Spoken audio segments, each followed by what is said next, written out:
Suresh, high court అడ్వకేట్ని. Jaganmohan Reddy గారు చివరి క్షణంలో తిరుపతి పర్యటన రద్దు చేసుకున్నారు. దానికి గల కారణాలు ఏంటి అన్నది నేను చెప్తాను. టెక్నికల్ పాయింట్స్ అసలు ఏంటి అన్నది చూద్దాం మనం. జగన్మోహన్ రెడ్డి గారు తిరుపతి వెళ్ళాలి అంటే అధికార పార్టీలో ఉన్న వాళ్ళు కానీ బీజేపీ వాళ్ళు కానీ కొంతమంది తన వ్యతిరేకులు ఏమంటున్నారంటే ఖచ్చితంగా డిక్లరేషన్ ఫామ్ మీద సంతకం చేయాలి అంటున్నారు. మన వీడియోలో ఆల్రెడీ చెప్పాం, డిక్లరేషన్ ఫామ్ అనేది అదొక రూలు, అది చట్టంగా కూడా జరిగి ఉంది అని. సో జగన్మోహన్ రెడ్డి గారు దేనికి పర్యటన రద్దు చేసుకున్నారంటే లాజికల్ పాయింట్స్ కొన్ని చెప్తాను. తిరుపతి వెళ్తే డెఫినెట్గా ఆ రూల్ ప్రకారం డిక్లరేషన్ ఫామ్ మీద సంతకం పెట్టాలి. ఏమని, నేను అన్యమతస్థుడిని అయినప్పటికీ స్వామివారి మీద నాకు భక్తి ఉంది, నమ్మకం ఉంది అని వెళ్ళాలి.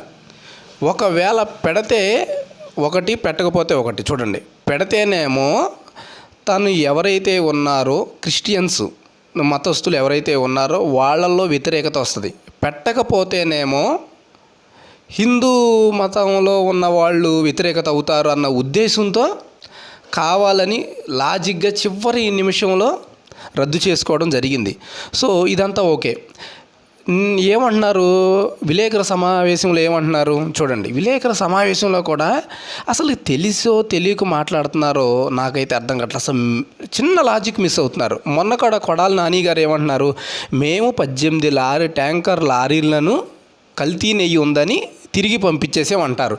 జగన్మోహన్ రెడ్డి గారు కూడా ఏమంటున్నారు విలేకరుల సమావేశంలో 18 ట్యాంకీలను మేము రిటర్న్ పంపించామని.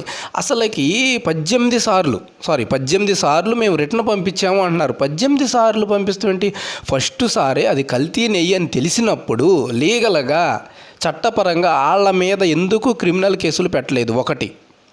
ఇంకొకటి, వాళ్ళు వేసిన టెండర్ని ఇమీడియట్లీ క్యాన్సిల్ చేసి రద్దుపరచాలి.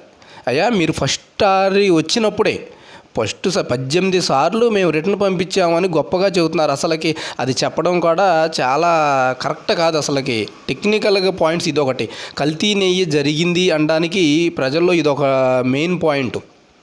సో నెక్స్ట్ వన్, నేను మాజీ ముఖ్యమంత్రిని అయితే దర్శనం చేసుకోవడానికి వెళ్ళకూడదా?